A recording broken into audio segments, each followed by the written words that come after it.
इस वक्त स्टेट के अंदर पिछले 3-4-5 रोज से काफी देखा जा रहा है कि टेररिस्ट एक्टिविटीज बढ़ चुकी हैं। खास करके कल एक बहुत बड़ा जो टेररिस्ट अटैक हुआ जिसमें 5 जवान शहीद हो गए और 5 इंजर्ड हो गए। आपने हमेशा टेररिज्म के खिलाफ जंग लड़ी है, आप इस पे क्या कहोगे कि ये जो मैं कहता हूँ, देखिए सबसे बड़ी चीज ये है कि टेररिज्म किसी को मदद नहीं करेगी। अगर वो मुल्क जो इनको भेज रहा है हमारा पड़ोसी और ये समझता है कि इससे वो यहाँ की तब्दीली लाएगा, वो नहीं होगा, ये फेल हो जाएंगे। आज 5 जवानों ने शहादत दे दी है, 5 सीरियसली अस्पताल में है। क्या इससे बॉर्डर बदलेगा? क्या इससे, बल्कि इससे तो मुझे डर ये है कि कहीं हमारे लोगों का वो लावा इतना बढ़ जाए कि हम लोगों को लड़ाई पे आने पड़ा। उनको ये देखना चाहिए पहले ही वो बर्बाद हो गए हैं और लड़ाई दोनों मुल्कों के लिए तबाही ही लाएगा, कुछ और नहीं लाएगा। तो इसको बंद करें, मेहरबानी करके इस टेररिज्म को बंद करें। ये सारी दुनिया में इसकी निंदा हो रही है कि ये जो कर रहे हैं ये गलत है और कोई भी मुल्क आज दुनिया में इसको कबूल करने के लिए तैयार नहीं है। सब इसके खिलाफ है और जो ये कर रहे हैं उसे क्या हो क्या रहा है, इनको मिलेगा क्या? क्या मिलेगा?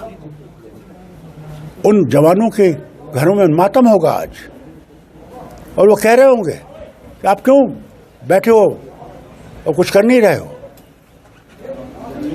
ये उनको देखना चाहिए। अगर वो चाहते हैं कि इस हद तक जाए तो फिर उनको तैयार रहना चाहिए कि फिर वो रुकेगा नहीं। जो ये टेररिज्म है इसको ये उनको तबाह कर देगा, बर्बाद कर देगा, कुछ नहीं रखेगा। पिछले दिनों पीएम पाकिस्तान का ये शरीफ साहब ये बोल रहा था कि ठीक है भाई, उसकी काबीना के कुछ लोग कि हमें एक बातचीत का रास्ता जो है वो बातचीत का रास्ता करना चाहिए, लेकिन बातचीत का रास्ता तब होगा जब ये बंद होगा।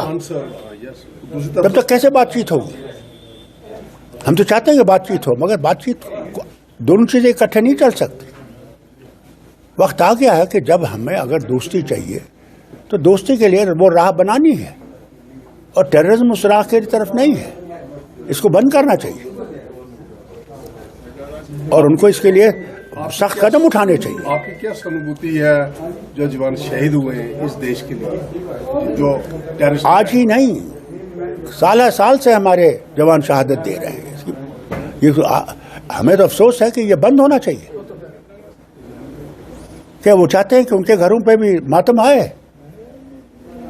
तो क्या डॉक्टर साहब इसमें सोचा जाए कि ये टेररिज्म बार बार आपने भी नेशनल इंटरनेशनल लेवल पे जाके कहा है पाकिस्तान को, और हिंदुस्तान के जितने प्राइम मिनिस्टर रुके हैं, चाहे वो मनमोहन सिंह जी थे, चाहे वाजपेयी साहब थे, चाहे नरेंद्र मोदी हैं, कि भाई हमें आपसे बात नहीं करनी है, आप टेररिज्म को पहले बंद करो। तो सर्जिकल स्ट्राइक्स भी हुई है, तो अभी भी वो कर रहा है, तो क्या मुझे समझ नहीं आती कि एक्शन लेना पड़ेगा? नहीं, मुझे समझ नहीं आती कि उनकी सोच क्या है। मुझे समझ नहीं आती उनकी सोच क्या है। अफसोस इस बात का है, this is not way forward, this is way backward. And if they want movement forward they have to stop this thing and stop it now before it's too late. तो क्या इसका कुछ जिस तरीके से अगर ऐसे I think the pressures of the world have to increase.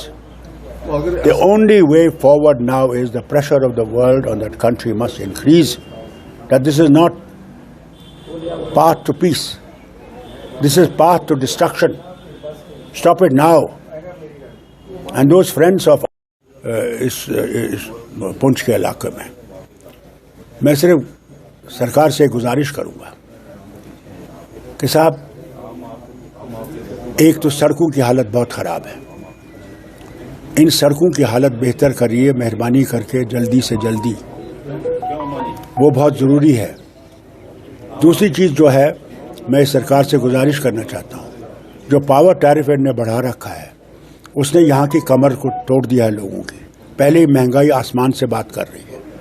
मैं इनसे गुजारिश करूँगा महंगाई को कम करने की कोशिश करें और बिजली के इस जो इन्हें बढ़ा रखा है इसको कम करिए, वापस ले जाइए, क्योंकि अगर लोग हैं तब जिंदगी है, लोग ही मर जाएंगे फिर क्या जिंदगी है।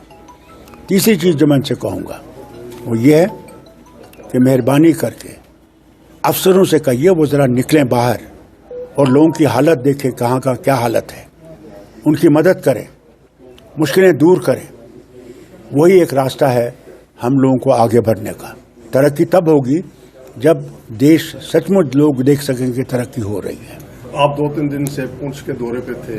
अच्छा, मैंने देखा। आप हाँ। लोगों से मिले और आपने कम्युनल हार्मोनी और भाईचारे के लिए लोगों को मैंने देखा, पहले ही यहाँ भाईचारा बहुत है। मैंने देखा सिख, हिंदू, मुसलमान तीनों इकट्ठे चल रहे हैं, इकट्ठे जानते हैं कि इकट्ठे ही हमारी जिंदगी है। फिर मुसलमानों में मैंने देखा इमाम गाह में शिया तबका है, मुहर्रम का ज़माना है, वहाँ भी मैंने देखा कितना मिलन है सब में, कितनी एक दूसरे की मदद कर रहे हैं। ये बहुत बड़ी चीज़ है, इसको कायम रखना बहुत ज़रूरी है। मैं समझता हूँ देश में इसकी बड़ी आवाज़ है आज, और उसी ने जिस इलेक्शन में भी दिखा दिया, जो पार्लियामेंट्री इलेक्शन है, कि नफ़रतें जीत नहीं सकती, मोहब्बत जीत सकती।